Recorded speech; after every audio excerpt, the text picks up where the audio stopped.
എന്റെ മാല പൊട്ടിച്ചവൻ അവനെന്താ ഇവിടെ? ഞാൻ പറഞ്ഞില്ല എന്തായാലും പ്രതികാരം ചെയ്യാൻ വരുമെന്ന്.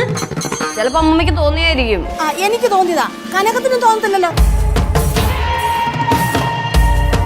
അയ്യോ, മാലക്കള്ളം ദേ വരുന്നു.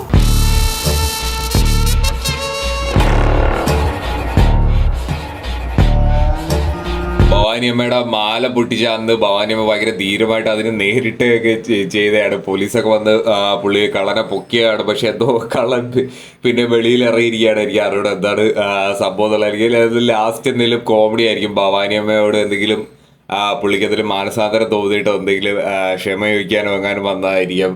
അത് തന്നെ ആയിരിക്കും ക്ലൈമാക്സ് എന്ന് ഏകദേശം ഉറപ്പാണ്. ഒരു കോമഡി രീതിയിൽ കൊണ്ട് എത്തിക്കുന്ന ഒരു ക്ലൈമാക്സ് തന്നെ ആയിരിക്കും. കേശു എപ്പിസോഡിൽ ഇല്ല. അതിൻ്റെ ഒരു ചെറിയൊരു കുറവ് എപ്പിസോഡിൻ്റെ പ്രൊമോയിൽ തന്നെ നല്ല രീതിയിൽ റിഫ്ലക്റ്റ് ചെയ്യുന്നുണ്ട്. കാരണം സിദ്ധു ഒറ്റയ്ക്ക് ഇരിക്കുമ്പം സിദ്ധുവിന് ആ ഒരു കേശുവിൻ്റെ ഒരു കോമ്പോടെ കിട്ടിക്കഴിഞ്ഞാൽ സിദ്ധുവിന് ആ കാര്യങ്ങളൊക്കെ ഒന്ന് അങ്ങോട്ടും ഇങ്ങോട്ടും ഒന്ന് വർക്കൗട്ട് കൗണ്ടറൊക്കെ അങ്ങോട്ടും ഇങ്ങോട്ടും ഒന്ന് അടിക്കാൻ പറ്റുമോ. അപ്പോൾ അതിൻ്റെ ഒരു കുറവ് ചെറിയ രീതിയിൽ അഫക്റ്റ് ചെയ്തിട്ടുണ്ട്. പക്ഷേ കുഴപ്പമില്ല, ഒരു നല്ലൊരു ടോപ്പിക് തന്നെയാണ് എടുത്തത്. ആ ഒരു എപ്പിസോഡ് നല്ല തന്നെയായിരുന്നു. അത്യാവശ്യം ത്രില്ലിംഗ് ഒക്കെ ആയിരുന്നു. പോലീസൊക്കെ വന്നിട്ട് കുറച്ച് പരിപാടി മാല പൊട്ടിക്കില്ല. അപ്പോൾ അതിൻ്റെ ഒരു സെക്കൻഡ് പാർട്ട്